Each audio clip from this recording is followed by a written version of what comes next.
Hello, अस्सलाम वालेकुम my YouTube family. कैसे हैं आप लोग? सब ठीक-ठाक होंगे। तो आज की वीडियो में मैं आपको 2 क्वेश्चन सॉल्व करके बताऊँगी, ठीक है?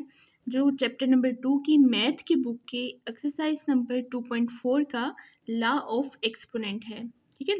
By using law of exponent हमें क्या करना होगा, हमें इन क्वेश्चंस को सिंप्लीफाई करना होगा, ठीक है? तो पिछली वीडियो में मैंने क्वेश्चन नंबर 1 और क्वेश्चन नंबर 3 को सॉल्व करके कंप्लीट सॉल्व करके आपको बताया था, ठीक है? तो आज की वीडियो में मैं क्वेश्चन नंबर 2 और क्वेश्चन नंबर 4 को कवर करूँगी।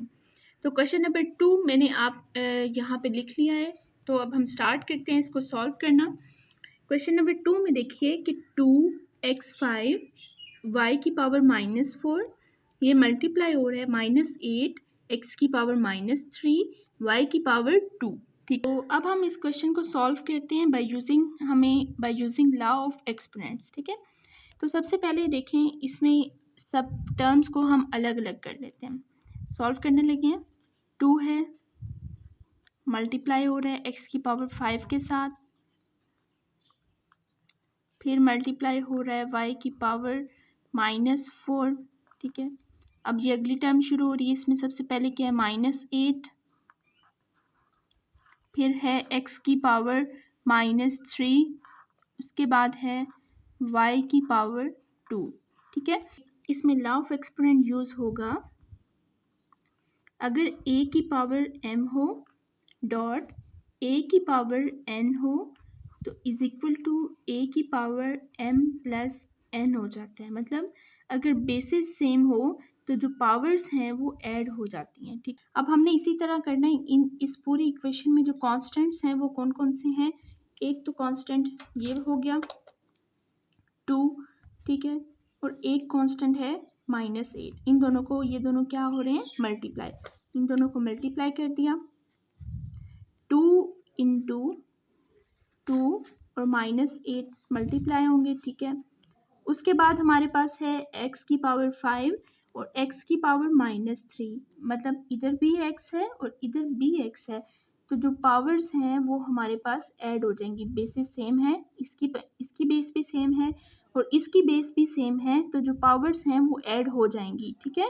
x की पावर हमारे पास बन जाता है x की पावर 5 माइनस, ठीक है, -3 ऐड करके लिख दिया। उसके बाद हमारे पास है y की पावर -4 और इधर y की पावर 2। इसकी भी बेस सेम है, मतलब इधर भी y है और इधर भी y है, तो y ऐसे ही रहेगा और इसकी जो पावर्स हैं वो ऐड हो जाएंगी। -4 प्लस 2, -4 प्लस 2, ठीक है। 2 8 16, -16 इसका साइन आ जाएगा साथ। फिर ये हमारे पास क्या बनेगा, x की पावर 5 -3 2 और y की पावर -4 प्लस 2 करेंगे तो -2, ठीक है। अब हम क्या करेंगे, -16 ऐसे ही रहेगा, x की पावर 2 पॉजिटिव पावर है, इसको हम ऊपर ही रखेंगे और डिवाइड करेंगे। ये जो y की पावर -2 है ना, इसको पॉजिटिव बनाने के लिए हम क्या करेंगे, इसको डिवाइड करके y की पावर 2 बना देंगे, ठीक है। इस तरह इसकी जो पावर है वो पॉजिटिव हो जाएगी। तो यहाँ पे हमारे पास ये जो क्वेश्चन है वो सिंप्लीफाई हो जाता है by using law of exponents, ठीक है। अब हम इसी एक्सरसाइज का जो क्वेश्चन नंबर 4 पीछे रह जाता है, जो मैंने अभी सॉल्व नहीं किया, वो अब मैं आपको सॉल्व करके बताऊंगी, ठीक है। तो क्वेश्चन नंबर 4 मैंने इधर लिख दिया है, ठीक है। अब हम इसको कैसे सॉल्व करेंगे, देखिए मैंने पिछली वीडियो में भी बताया था कि जो मुश्किल टर्म्स होती हैं सबसे पहले हमें उनको सिंप्लीफाई करना है, मतलब उनका एलसीएम लेके हमने देखना है कि वो किसकी पावर्स में बन रहा है, ठीक है। इसमें जो बड़ी टर्म है वो इधर है 81, ठीक है। इधर 3 की पावर 5 है, ये छोटी टर्म है, ठीक है। इधर भी 3 है, इसका कोई मसला नहीं है। इधर 243 है, ठीक है। एक तो हम इस 243 को देखेंगे, 81 को देखेंगे और 9 जो है वो हमारे पास 3 की पावर 2 बन रहा है, ठीक है।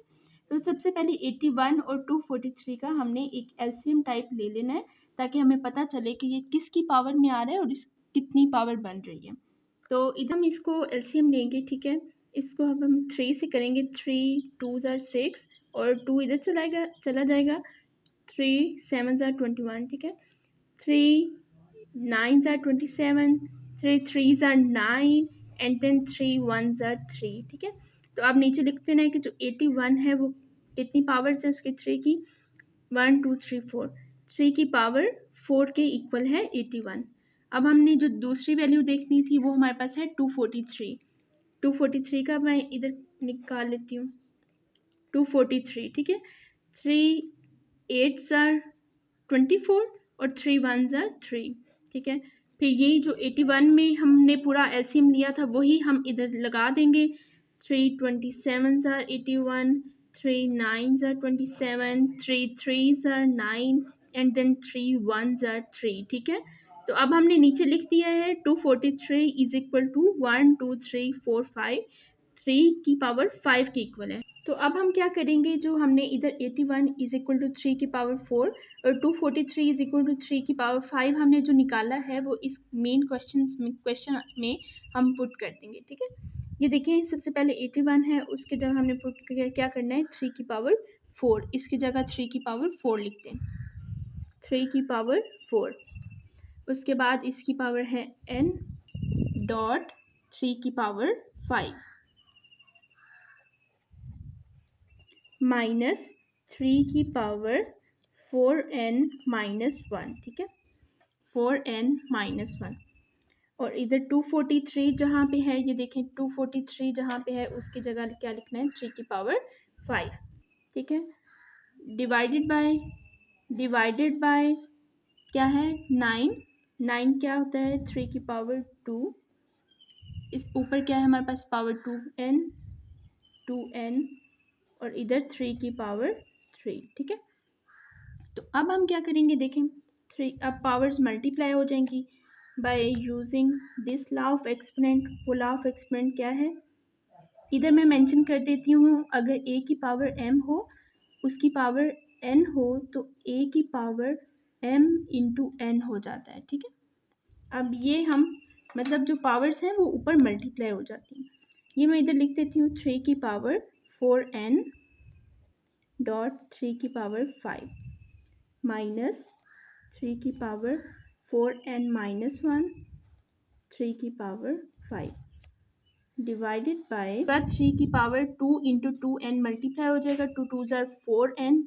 ठीक है, डॉट 3 की पावर 3 आ जाएगा। इधर देखें जब हमारे पास इसकी बेसिस सेम है, ये भी 3 है और ये भी 3 है।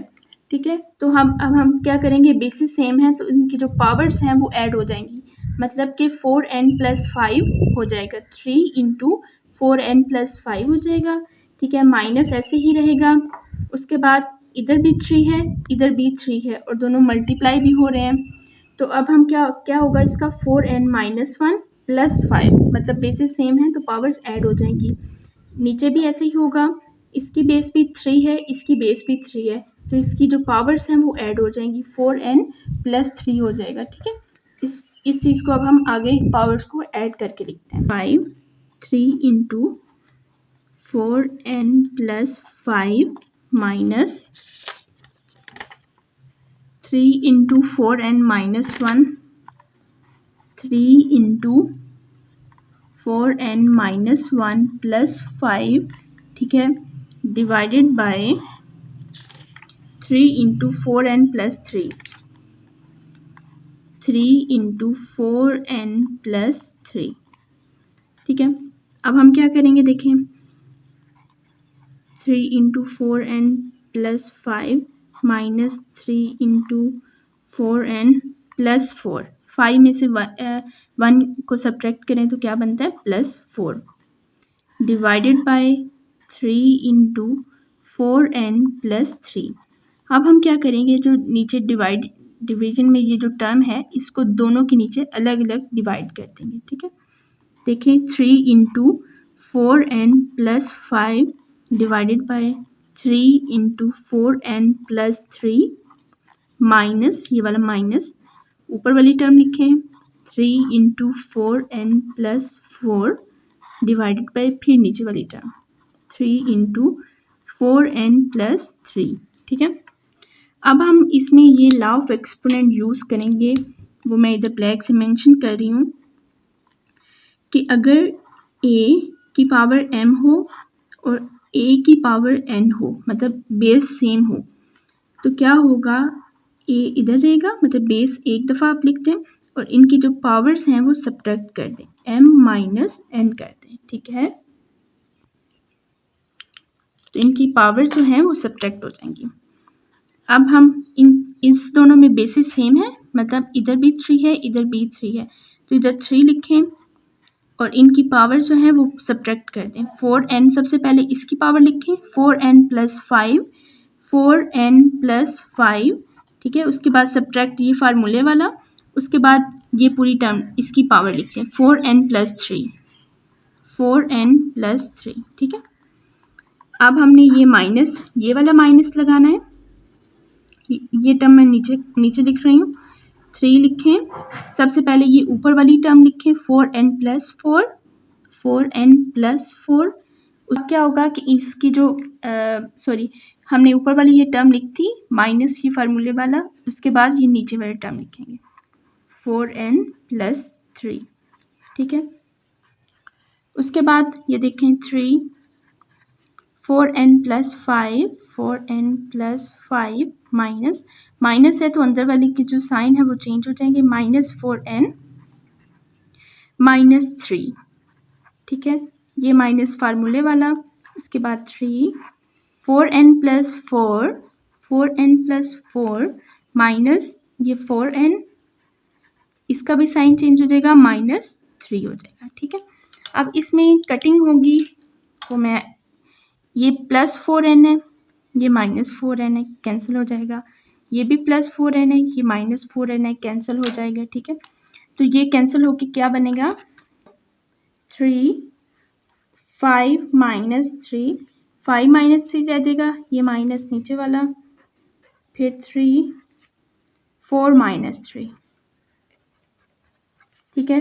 अब 3 में से 5 -3 करेंगे, 2 रह जाएगा, -3 की पावर 4 -3 1, 3 की पावर क्या बनेगा 9 -3, तो क्या आ जाएगा 9 - 3 6। तो सिंप्लीफाई करके ये हमारे पास इस जो प्रॉब्लम है उसका सॉल्यूशन आ जाता है by using law of exponent. तो इस वीडियो में हमने ये 2 क्वेश्चन सॉल्व किए हैं, एक ये क्वेश्चन नंबर 2, ठीक है, by using law of exponent, और एक क्वेश्चन नंबर 4, ये क्वेश्चन नंबर 4 गिवन है।